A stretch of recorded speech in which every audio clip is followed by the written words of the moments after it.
Railway and SSC வந்து similar pattern. Low mark வச்சிருந்தேன், 99 out of 200 தான் வச்சிருந்தேன். செகண்டரி பிசிக்கல் நம்மளோட மோஸ்ட்லி நம்மளோட. So coming to the point, dear 1ல 99 அவுட் ஆஃப் 200 எடுத்தேன்னா எப்படி எஸ்ஐயா இருக்குங்கிற ஸ்டோரியை இந்த வீடியோவில் பார்க்கலாம். ஸோ இந்த வீடியோ மறக்காம ஃபுல்லாக பாருங்க. ஓகே, டியர் 1ல நான் ஃபர்ஸ்ட் டியர் அட்டன் பண்ண இயர் வந்து 2019. மீன்ஸ் அப்போ தான் நான் ஃபர்ஸ்ட் இனிஷியலாக ப்ரிப்பரேஷன் ஸ்டார்ட் பண்ணேன். நான் 2018 வந்து இன்ஜினியரிங் கம்ப்ளீட் பண்ணி ஒரு 6 months ப்ரைவேட்ல ஒர்க் பண்ணிட்டு இருந்தேன். ஸோ என்னோட பர்சனல் ரீசனுக்காக, என்ன ஃபர்ஸ்ட்லேருந்து ஃபாலோ பண்ணுறவங்களுக்கு தெரியும் என்ன என்னோட இஷ்யூன்ட்டு. ஸோ என்னோட பர்சனல் ரீசனுக்காக நான் கவர்மெண்ட் ஜாப் கிளியர் பண்ணி ஆகணுங்கிற சுச்சுவேஷன். ஸோ கவர்மெண்ட் ஜாப் எடுக்கிறது ஒரு கண்டிஷன் தான். நான் 2019 இனிஷியலாக ஃபர்ஸ்ட் எழுதின எக்ஸாம். அப்போ ஜாயின் பண்ணி ஒரு 2 to 3 months எழுதின எக்ஸாம் வந்து சிபிஓ 2019, எஸ்எஸ்சி சிபிஓ 2019.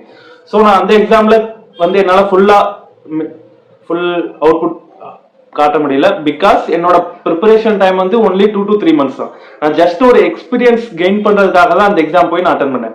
ஸோ அப்படி அட்டன் பண்ணும்போது பிப்ரவரியில ரிசல்ட் வந்தது. பிப்ரவரியில ரிசல்ட் வந்தப்போ நான் கிளியர் பண்ணியிருந்தேன். எஸ், டியர் ஒன் கிளியர் பண்ணியிருந்தேன். கிளியர் பண்ணி ஸோ அதுக்கப்புறம் 2020க்கு அப்புறம் மார்ச்சுக்கு அப்புறம் லாக்டவுன் வந்துட்டு. ஸோ லாக்டவுன் வந்தது நான் அவ்வளோ பெருசாக அதை எடுத்துக்கல. என்னோட வைஸ் லிஸ்ட்ல வந்து சிபிஓ வந்து ஒரு எக்ஸாம் இல்லை. என்னோட ட்ரீம் ஜாப் என்னோட ரயில்வே தான் போகணுங்கிறதா என்னோட ட்ரீம் ஜாப்பா இருந்தது.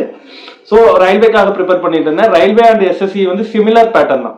ஸோ அதை பொறுத்த வரைக்கும் நான் எஸ்எஸ்சியும் அட்டன் பண்ணுவேன். நிறைய அட்டெம்ப்ட் கொடுத்துருக்கேன் சிஹெச்எஸ்எல். அதுக்கப்புறத்துல இருந்து மீன்ஸ் 2020க்கு அப்புறம் சிஹெச்எஸ்எல் கொடுத்துருக்கேன், எம்டிஎஸ் கொடுத்துருக்கேன், எஸ்எஸ்சி ஜிடி கூட கொடுத்துருக்கேன் கான்ஸ்டபிள் எக்ஸாமுக்கு. ஓகே, நான் அந்த மாதிரி அட்டன் பண்ணிட்டு இருக்கும்போது ரயில்வே என்னோட ட்ரீம் ஜாப்பா இருந்தது. ஸோ எஸ்எஸ்சி சிபிஓ என்னோட வைஸ் லிஸ்ட்ல இல்ல. அண்ட் டியர் 1லயும் நான் வெரி லோ மார்க் வச்சிருந்தேன், 99 அவுட் ஆஃப் 200 தான் வச்சிருந்தேன். ஓகே, அப்புறம் கோவிட் வந்தது, லாக்டவுன் போச்சு. செகண்ட் வந்து பிசிக்கல் வந்தது டிசம்பர்ல. 2020 டிசம்பர்ல பிசிக்கல் வந்தது. எஸ், டிசம்பர் சம்திங்ல ஐ திங்க் டிசம்பர்ல பிசிக்கல் வந்தது. அரௌண்ட் ஒன்லி 4 to 5 days முன்னாடி தான் எனக்கு தெரிஞ்சது ஓகே பிசிக்கல். ஸோ நான் என்னோட பிசிக்கல் ஜர்னி உங்களுக்கு நெக்ஸ்ட் வீடியோவில் நான் சொல்றேன். ஸோ நான் பிசிக்கல் போனேன், கஷ்டப்பட்டு கிளியர் பண்ணியிருந்தேன். பிசிக்கல் கிளியர் பண்ணதுக்கு அப்புறம் எனக்கு ஒரு மோட்டிவேஷன் கிடைச்சது. ஓகே, செல்ஃபா நான் ஒரு கான்ஃபிடன்ஸ் கிடைச்சது. ஓகே, நம்ம பிசிக்கல் கிளியர் பண்ணிட்டோம். அதுதான் என்னோட லைஃப்ல நான் ஃபர்ஸ்ட் கிளியர் பண்ண பிசிக்கல் எக்ஸாமினேஷன். அதுக்கு முன்னாடி நான் பிசிக்கல் அவ்வளவா நான் பார்ட்டிசிபேட் எதுலையுமே பண்ணது கிடையாது, ஸ்கூல் லெவல்லையோ காலேஜ் லெவல்லையோ. ஸோ அது கிளியர் பண்ணது எனக்கு ஒரு கான்ஃபிடன்ஸ் கிடைச்சது. ஓகே, அப்புறம் இந்த ஜாப் ப்ரொஃபைல் பத்தி எனக்கு அவ்வளோ நாலேஜ் கிடையாது. ஸோ அப்படி நாலேஜ் இல்லாதப்போ நான் வந்து என்னோட கொலீக், என்னோட ப்ரிப்பேர் பண்ற ஒருத்தங்கிட்ட வந்து அவங்க சொன்னாங்க இந்த மாதிரி இதுதான் ஜாப் ப்ரொஃபைல், இது நல்ல ஜாப், நீங்க இந்த மாதிரி பேசிக் பே இவ்வளோ கிடைக்கும் அப்படிங்கும்போது எனக்கு அது ஒரு மோட்டிவேஷன் ஆச்சு. செகண்டரி நான் இப்போ என்டிபிசி பேரலா என்டிபிசி ப்ரிப்பேர் பண்ணிட்டு இருந்தேன். என்டிபிசி ப்ரிப்பேர் பண்ணிட்டு இருக்கும்போது ஓகே இந்த எக்ஸாம் வரும்போது எனக்கு எது சூஸ் பண்றதுன்னு கன்ஃபியூஷனா இருந்துச்சு. சரி ஓகே, இந்த இதில் நம்ம பிசிக்கலி கிளியர் பண்ணிட்டோம், நம்ம ட்ரை பண்ணி பார்க்கலான்ட்டு English exam, dear 2 English exam. எனக்கு ரொம்ப இங்கிலீஷ் சின்ன வயசுல இருந்தே பிடிச்ச subject. I was very good at English அப்படி சொல்ல மாட்டேன். எனக்கு இங்கிலீஷ் பிடிக்கும் இந்த சென்ஸ் நான் வந்து அது ஒரு ஜாலியா ஒரு என்டர்டைன்மெண்ட் மாதிரி நான் இங்கிலீஷ் ஃபர்ஸ்ட்ல இருந்தே எக்ஸாம்ஸ் பாத்தீங்கன்னா என்னோட போர்டு எக்ஸாம் எல்லாமே இருக்கட்டும், இங்கிலீஷ் வந்தாலே எனக்கு ஒரு ஃப்ரீ டே மாதிரி தான். அது வந்து அவ்வளோ கஷ்டப்படணும், ஹார்ட் ஒர்க் பண்ணணுங்கிற அவசியம் கிடையாது. அந்த மாதிரி எக்ஸாம்லாம் நான் இங்கிலீஷ் போட்டுட்டு இருந்த டைம்ல இங்கிலீஷ் எக்ஸாம் டியர் 2 வந்தது. டியர் 2 வந்தப்ப நான் வந்து கரெக்டா எனக்கு டைம்ல ஒரு 1 month தான் நான் ப்ரிப்பேர் பண்ணேன். ஓகே, 1 month ப்ரிப்பரேஷன்ல என்னன்னா நான் அரௌண்ட் ஒரே ஒரு புக் மட்டும் தான் ப்ரிப்பேர் பண்ணேன். வெறும் நான் இது வீடியோ காட்டி சொல்ல, வெறும் கரெக்டா 1 month. ஆனா ஃபுல்லா மார்னிங்ல இருந்து ஈவினிங் வரைக்கும் உட்காந்து இங்கிலீஷ் மட்டுமே 1 month ஃபுல்லா ப்ரிப்பேர் பண்ணேன். ஒரு புக் 15,000 ஒன்லி எம்சிக்யூஸ், நம்ம ப்ரீவியஸ் இயர் எம்சிக்யூஸ் மட்டும் தான் பார்த்தேன். நான் உங்களுக்கும் சொல்றேன், நீங்க இங்கிலீஷா ஈஸியா எடுக்காதீங்க. சிபிஓ இப்ப நீங்க ப்ரிப்பேர் பண்ண போறீங்கன்னா நீங்க இங்கிலீஷ்க்கு ரொம்ப இம்பார்ட்டன்ஸ் கொடுக்கணும். ஃபர்ஸ்ட் இயர்லயும் உங்களுக்கு 50 மார்க்ஸ் வரும், செகண்ட் இயர்ல உங்களுக்கு 200 மார்க்ஸ், அரௌண்ட் 250 மார்க்ஸ் நீங்க இங்கிலீஷ்ல ஸ்கோர் பண்ண முடியும். ஃபுல் அண்ட் ஃபுல் நீங்க படிச்சீங்கன்னா அரௌண்ட் 250க்கு 230 வரைக்கும் உங்களால ஸ்கோர் பண்ண முடியும். ஈவன் நான் 1 month பிராக்டிஸ் பண்ண நானே என்னால 180 சம்திங் கிளியர் பண்ண முடிஞ்சதுன்னா நீங்க முன்னாடி இருந்தே பிராக்டிஸ் பண்ணிருந்தீங்க. டியர் 1ல 50 அண்ட் டியர் 2ல 200 மார்க்ஸ் ரெண்டும் சேர்த்து நீங்க 250க்கு அரௌண்ட் 230 மார்க்ஸ் மேல கிளியர் பண்ண முடியும். ஸோ நீங்க இங்கிலீஷ் கிளியர் பண்ணீங்கன்னா எஸ், உங்களுக்கு சிபிஓ கிடைக்கிறதுக்காக 100 out of 100 சான்சஸ் இருக்குது. ஸோ நீங்க இங்கிலீஷை ஈஸியா எடுக்க கூடாது. ஈஸியான சப்ஜெக்ட், ஆனா நீங்க ஈஸியா எடுக்காதீங்க. இங்கிலீஷ்ல எவ்வளவு உங்களால இன்புட் கொடுக்க முடியுமோ கொடுங்க. ஓகே, இங்கிலீஷ்ல நான் பிராக்டிஸ் பண்ணேன். டெய்லி 200 அரௌண்ட் ஒரு செக்ஷன்லயும் 200 கொஸ்டின்ஸ் பிராக்டிஸ் பண்ணுவேன். திருப்பி அதர் நெக்ஸ்ட் டேல அதே 200 means 200 one word substitution, 200 idioms, phrasal verbs, direct indirect like grammar rules spot error எல்லாமே ஒரு டேக்கு எல்லா செக்ஷன்லயுமே 200 கொஸ்டின் ப்ராக்டிஸ் பண்ணுவேன். இது போக இல்லாம மார்க் டெஸ்ட் போட்டு பார்த்தேன். டெய்லி 2 to 3 மார்க் டெஸ்ட் ஏதாவது நீங்க ஆப்ஸ்ல மார்க் டெஸ்ட் ஆப்ஸ்ல நீங்க ட்ரை பண்ணலாம். ஸோ அது மாதிரி டெய்லி 2 to 3 மார்க் டெஸ்ட் போடுவேன். அப்புறம் மார்னிங் உட்காந்தானா என்னோட ஸ்கெடியூல் ஃபுல்லாவே இங்கிலீஷ் மட்டும் தான் இருக்கும். ஏன்னா அந்த 1 month ஒன்லி நான் ப்ரிப்பேர் பண்ணேன். அந்த 1 monthமே என்னோட ஸ்கெடியூல் ஃபுல்லாவே இங்கிலீஷ் மட்டுமே இருந்ததுனால என்னால அதை வந்து ஈஸியா அது மட்டுமே இன்ட்ரெஸ்ட் எடுத்து ப்ராக்டிஸ் பண்ண முடிஞ்சது.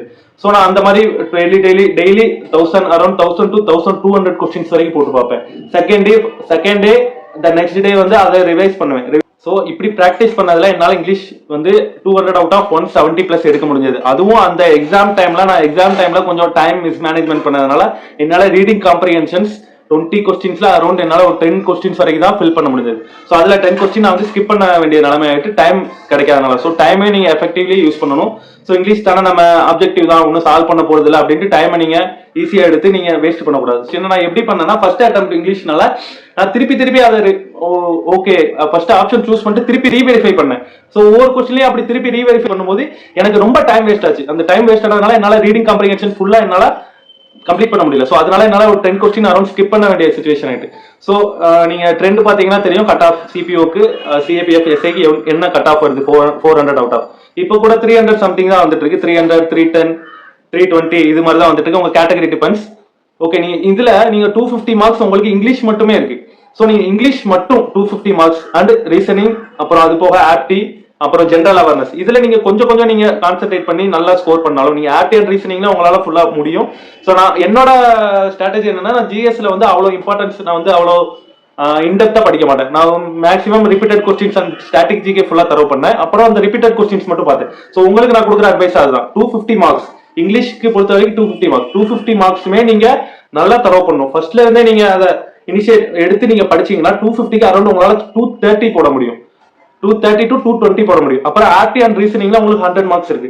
100 மார்க்ஸ் நீங்க எப்படி பார்த்தாலும் அரௌண்ட் ஒரு அபோவ் ஆவரேஜ் ஆனீங்கன்னா ஒரு 70+ போட முடியும். நீங்க இந்த ரெண்டையுமே நீங்க கரெக்டா பார்த்தாலே இது போக உங்களுக்கு ஜென்ரலா அவேர்னஸ் ஸ்டாட்டிக்ல கிடைக்கிறது உங்களுக்கு அடிஷனல் மார்க்ஸ். ஸோ இந்த இந்த 3 செக்ஷனே நீங்க தரவு பண்ணாலே உங்களுக்கு மோஸ்ட்லி ப்ராபபிலி நீங்க சிபிஓ எஸ்ஐ கிளியர் பண்ணலாம் என்னோட ஸ்ட்ராட்டஜி படி.